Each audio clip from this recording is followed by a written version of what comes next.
Hello, this is going to be a little bit of an update to the Alchemy announcement. This weekend, I watched that Twitch stream where they talked about this new way to play Arena and all the good stuff that's coming with it.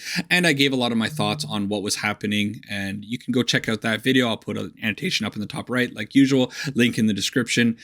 Anyways, there was one thing that I noticed I didn't really talk about too much in that video, and that was rebalances and compensation.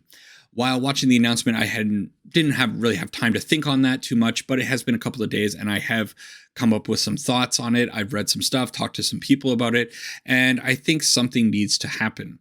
So in this introducing Alchemy post on wizards.com, down at the bottom, it says, "We intend to rebalance cards on a more frequent basis to keep the format fun and dynamic." They should add another line of text here that says, "and to inadvertently disrupt historic." Yay. So if they are, in fact, nerfing or buffing cards, rebalancing them with Alchemy in mind, but then also affecting historic, they need to do something to, make the players feel a little bit more positive about the game that they're playing, restore consumer confidence, get people back into this game, because I think they really dumpstered a lot of people with this announcement. Wizards of the Coast as a company doesn't really owe us anything. In reality, if they ban a card, they don't have to give us wild cards. If they nerf a card, they certainly don't have to give us anything for that. But what they have to do and what they should do are two completely different things. To me, it doesn't really make sense to have a policy where they're not going to give any kind of compensation when they rebalance a card. Whether it's a nerf or a buff, it doesn't really matter. Any change they make to a card should be compensated in some way. And by doing this, they're going to really just make players a lot happier and restore a little bit of this consumer confidence that they're going to rely on so much, especially with the amount of products that they're going to be releasing digitally going forward. All of this got me thinking about, of course, the other big card game, Hearthstone, and what they do when something like this happens. So I went over to the Hearthstone wiki and I looked up dust refunds because I wasn't exactly sure if Wizards or Blizzard had changed their refund policy.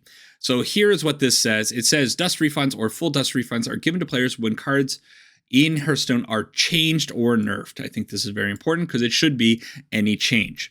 Then players are able to capitalize on gaining extra dust into their collection when such card changes occur. Fantastic. There are two ways in which dust refunds are handed out in Hearthstone. Card nerfs. Whenever a card is substantially nerfed and it is not simply a technical adjustment, a player is given 2 weeks, a 2-week adjustment period in which they can disenchant the card for its full dust value. Yeah, that's a pretty good policy. You make a change to a card that's still in the current standard format, I think is what the policy is over on Hearthstone.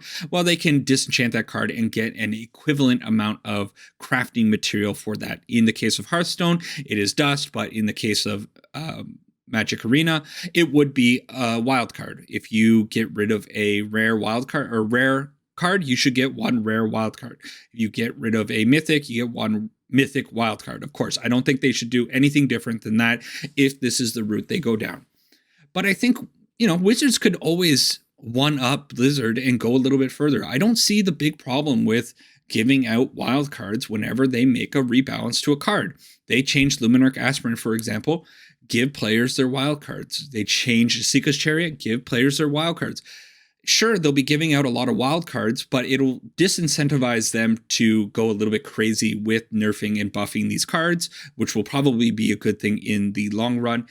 And it's also going to make the players happy. If I receive a bunch of wild cards, what's that going to do to me? That's going to encourage me to probably craft more decks. There are so many players out there that I'm sure are only on 1 or 2 or 3 good tier decks. They don't have access to the entire collection. There are so many rare land cards. Just building a different land base for another color set is so hard on Magic Arena that getting those wild cards would just go so far to encouraging players to look into other strategies, other decks that they would want to build. And then in the end, I think it's going to be a net positive. It's going to encourage people to explore more stuff and spend more money and craft more stuff. So if Wizards of the Coast listens to the general public and what I'm saying right now, I think they have to look at the situation that they're created. They have to reevaluate what they're doing with this current policy, and compensation is necessary, and it shouldn't be a cheap compensation. I've seen people talk about giving partial compensation, giving gold. No. give the equivalent to the players, or at the very least, give them the option to disenchant the cards that we've already crafted, decraft them, whatever you want to call it, and get back the rare wild card or mythic wild card that we initially used to craft that card. It's fair. It would be good for the company. It would be good for the future of Magic Arena. It would just restore a lot of faith in the game. And if they don't do that, well, me, as someone who actually spends quite a bit of money on Magic Arena, I have honestly been thinking quite hard over the last couple of days whether or not I want to really keep putting money into the game. Will I keep playing Magic? Absolutely. I enjoy the game, but I think I might be readjusting the way I look at the game if they keep going forward with these kinds of policies.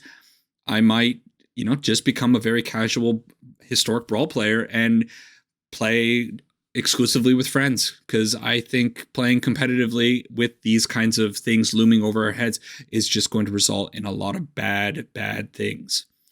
Anyways, let me know what you think. What should Wizards of the Coast do as far as compensation goes when rebalances happen? And do you think they're actually going to do anything? I don't know. It's a real foggy looking future right now. Thanks for taking the time to check out this video. See you in the next one.